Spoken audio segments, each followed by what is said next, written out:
ವೇದಿಕೆ ಮೇಲೆ ಕೂತ್ಕೊಂಡಿರುವ ಗಣ್ಯರನ್ನ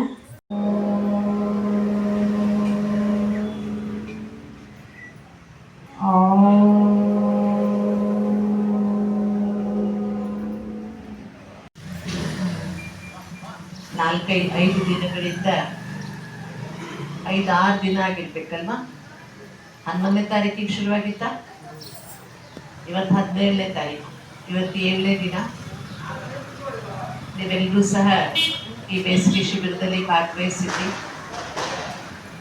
ನಿಮ್ಮಲ್ಲಿರುವ ಪ್ರತಿಭೆಗಳನ್ನು ಉಪಯೋಗಿಸ್ಕೊಂಡು ಅನೇಕ ಕಾರ್ಯಚಟುವಟಿಕೆಗಳನ್ನು ಮಾಡಿದ್ರಿ. ಯಾಕೆ ಬೇಕು ಈ ಶಿಬಿರ? ನೀವೆಲ್ಲ ಶಾಲೆಗೆ ಹೋಗೋ ಮಕ್ಕಳು, ಶಾಲೆಯಲ್ಲಿ ಎಷ್ಟೋ ವಿಷಯಗಳನ್ನು ಕಲಿಸ್ತಾರೆ. ಅದು ಸಹ ಇಂಥ ಶಿಬಿರಗಳು ಯಾಕೆ ಬೇಕು ಅಂದರೆ, ಮೊದಲನೇದಾಗಿ ಶಿಬಿರಗಳಲ್ಲಿ ಬಂದಾಗ ನೀವು ಕ್ರಿಯಾಶೀಲರಾಗ್ತೀರಿ. ಶಾಲೆಯ ವಿಷಯಗಳನ್ನು ಬಿಟ್ಟು ವಿಚಾರ ಮಾಡುವುದನ್ನು ಕಲ್ತ್ಕೊಳ್ತೀರಿ. ಜೊತೆಗೆ ಜೀವನಕ್ಕೆ ಬೇಕಾದಂತಹ ಕೆಲವು ಉತ್ತಮವಾದ ಮಾರ್ಗದರ್ಶನ ಸಿಗುತ್ತೆ. ನಿಮಗೆ ಶ್ಲೋಕಗಳನ್ನು ಕಲಿಸಿದ್ರು, ಒಳ್ಳೊಳ್ಳೆಯ ಸದ್ಭಾವನೆಯ ವಚನಗಳನ್ನು ಕಲಿಸಿದ್ರು. ನಮ್ಮ ಹಿರಿಯರು ನಮಗೆ ಹೇಳಿಕೊಟ್ಟಂಥ ಎಷ್ಟೋ ವಿಷಯಗಳು ನಮ್ಗೆ ಮರ್ತೋಗಿರುತ್ತೆ. ಶಾಲೆಯಲ್ಲಿ ಬರೀ ಮಾರ್ಕ್ಸ್ ತೆಗೆಯೋದು, ಮುಂದಿನ ಕ್ಲಾಸ್ಗೆ ಹೋಗೋದು, ಅದೇ ಲಕ್ಷ್ಯ ಇರ್ತದೆ. ಅದನ್ನು ಬಿಟ್ಟು ನಾವು ಮನುಷ್ಯರಾಗಿ ಬದುಕುವುದಕ್ಕೆ ಬೇಕಾದಂತಹ ಒಳ್ಳೊಳ್ಳೆಯ ಗುಣಗಳನ್ನು, ಈಗ ನೀವು ಹೇಳ್ಬಹುದಾ, ಜೀವನದಲ್ಲಿ ಕೆಟ್ಟ ಮಾತಾಡಬೇಕು, ಒಳ್ಳೆ ಮಾತಾಡಬೇಕು? ಯಾರ್ಯಾರಿಗೆ ಅನ್ಸುತ್ತೆ ಹೇಳ್ರಪ್ಪ, ಬಾಯ್ಸ್ ಹೇಳ್ರಿ. ಒಳ್ಳೆ ಮಾತಾಡಬೇಕು, ಕೆಟ್ಟ ಮಾತಾಡಬೇಕು? ಬೈಗಳು ಆಡ್ಬೇಕು, ಒಳ್ಳೆ ಮಾತಾಡ್ಬೇಕು? ನಾವು ಹೇಳಿ, ನಿಮ್ಮ ಎದುರಿನವ್ರು ನಿಮ್ಮನ್ನು ಬೈದ್ರೆ ಏನ್ ಮಾಡ್ಬೇಕು? ಎದುರಿನವ್ರು ನಿಮಗೆ ಬೈತಾರೆ, ಕೆಟ್ಟ ಕೆಟ್ಟ ಶಬ್ದ ಹೇಳ್ತಾರೆ, ಆಗ ನೀವು ಕೆಟ್ಟ ಶಬ್ದ ಹೇಳ್ಬೇಕು ಅಥವಾ ನೀವು ಅಲ್ಲಿಂದ ಸರಿದು ಹೋಗ್ಬೇಕು? ನಮಸ್ಕಾರ. ಏನೇನು ಅಂತ ಹೇಳಿದ್ರೆ, 7 ದಿನ ಶಿಬಿರದಲ್ಲಿ ಮಕ್ಕಳು ಫಸ್ಟ್ ದಿನ ಕರೆದಿದ್ರು, ಅವರು ಬಂದಿದ್ದೆ ನಾನು. ಅವಾಗೆಲ್ಲ ಬಂದಿದ್ದೆ ಮಾಡಿದ್ರು ಮಕ್ಕಳ ಜೊತೆಗೆ. ತುಂಬ ಖುಷಿ ಆಯಿತು. ಮತ್ತು ಇವತ್ತು ಬಂದು ನೋಡಿದಾಗ ಅವತ್ತಿನಕ್ಕಿಂತಲೂ ಇವತ್ತು ತುಂಬಾ ಸುಧಾರಿಸಿದ್ದಾರೆ ಮಕ್ಕಳು, ತುಂಬಾ ಕಲ್ತಿದ್ದಾರೆ. ಆಮೇಲೆ ಯೋಗಾಸನ ಆಗಲಿ, ಆಮೇಲೆ ಮಣ್ಣಿನಲ್ಲಿ ಮಾಡಿರುವಂಥ ವಿಗ್ರಹಗಳಾಗಲಿ ತುಂಬ ಚೆನ್ನಾಗಿ ಮಾಡಿದ್ದಾರೆ. ಅಷ್ಟೇ ಅಲ್ಲದೆ ಚಿತ್ರಗಳನ್ನು ಮಾಡಿದರು.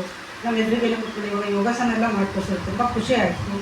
ಮಕ್ಕಳು, ಈಗಿನ ಮಕ್ಕಳು ಅಂತೇಳಿ ನೀವು ಅಲಕ್ಷ್ಯ ಮಾಡ್ಕೋಬೇಡಿ. ಯಾಕೆ ಈಗ ನೀವು ಮಕ್ಕಳು, ನೀವೇ ಮುಂದಿನ ಪ್ರಜೆಗಳು. ಹಾಗಾಗಿ ಹೇಳ್ಕೊಟ್ಟಿದ್ದನ್ನು ಕಲೀರಿ. ಸ್ಕೂಲ್ ರಜೆ ಇದೆ ಇವಾಗ ಬಂದು ಇಷ್ಟೆಲ್ಲ ಕಲಿತು ಪ್ರಯೋಜನ ತೊಗೊಂಡಿದ್ದೀರಿ. ಆದರೆ ಇಷ್ಟಕ್ಕೆ ನೀವು ನಿಲ್ಲಿಸ್ಬೇಡಿ, ಇದನ್ನು ಮುಂದುವರಿಸಿದ್ರೆ ಮತ್ತು ನಿಮ್ಮ ಅಕ್ಕಪಕ್ಕದ ಮನೆ ಮಕ್ಕಳಿಗೂ ಹೇಳ್ಕೊಡಿ, ಅವರು ಕಲೀಲಿ. ಅಷ್ಟೇ ಅಲ್ಲದೇನೆ ಆಮೇಲೆ ಮತ್ತೆ ತಂದೆ ತಾಯಿ ಹೇಳಿದ ಮಾತನ್ನು ಇದು ಮಾಡಬೇಡಿ. ಅಂದರೆ ಅವರೇನೋ ಹೇಳಿದ್ರು ಅಂತ ಸ್ವಲ್ಪ ಅಲಕ್ಷ್ಯ ಮಾಡಬೇಡಿ. ಏಕೆಂದರೆ ನೀವೀಗ ಒಂಥರ ಗರಿಕೆ ಇದ್ದ ಹಾಗೆ, ಗರಿಕೆ ನೋಡ್ರಿ. ಆಮೇಲೆ ಯಾರೋ ಒಂದು ಏನೋ ಚಿತ್ರಹಿಂಸೆಯಿಂದ ಏನೋ ಮಾತಾಡಿದ್ರು ಅಂದರೆ ಅದನ್ನು ಮನಸ್ಸಲ್ಲಿ ಇಟ್ಕೋಬೇಡಿ. ಗರಿಕೆ ಥರ ಬದುಕಬೇಕು. ಗರಿಕೆ ಏನಪ್ಪ ಅಂತ ಹೇಳಿದ್ರೆ, ನಾವು ಇವಾಗ ಚೂಟ್ತೇವೆ ಗರಿಕೆನ.